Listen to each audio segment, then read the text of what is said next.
Matul is-sena li għaddiet, l-Awtorità għall Protezzjoni tal-Embrijun approvat 513 l-applikazzjoni għal proċeduri li varjaw minn preservazzjoni ta' bajt u sperma għal ċikli tal-IVF. Minnhom saru 124 ċiklu sħiħ tal-IVF, 80 fl-Isptar Mater Dei u 44 fl-isptarijiet privati. Dawn iċ-ċikli waslu għal 28 tqala. 5 nisa kellhom tarbija, fosthom koppja li kellha tewmin, u 18 il-mara għadhom qed jistennew tarbija. Dan fil-waqt li 5 nisa oħra korrew.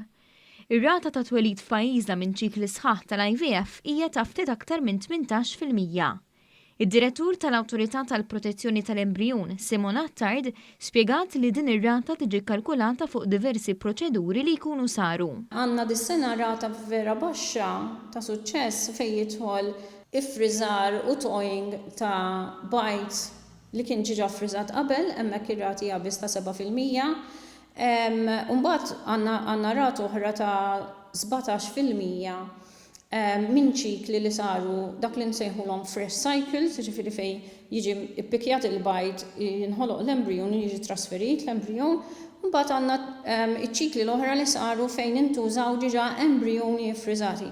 Hemmhekk għandna l fuq minn 30% ta' suċċess. Il-problema ta' infertilità fost il-koppji li resqu għal trattament tal-IVF is-sena l-oħra kienet ilha għaddejja bejn 3 xhur u 15-il sena. Fi żmien li qed niġġieldu l-pandemija tal-COVID-19, bħalissa iċ-ċikli tal-IVF huma weqfin u dan qed iqajjem tassib fost koppji li jixtiequ jsiru ġenituri. Ħafna mill-concerns huma dwar meta s'issa se jkomplu ċikli, ovvjament nistennew li jiġu liftjati l-measures tal-COVID-19.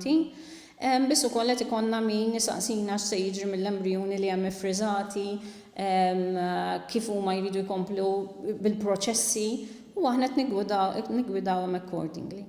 L-Awtorità għall Protezzjoni tal-Embrijun waqfet żewġ helplines 24 siegħa kuljum għal koppji li jixtiequ jagħmlu l-IVF u li qed jinkwetaw minħabba l-coronavirus. Dawn jistgħu jċemplu fuq 2595 1650 jew inkella 2595 1651.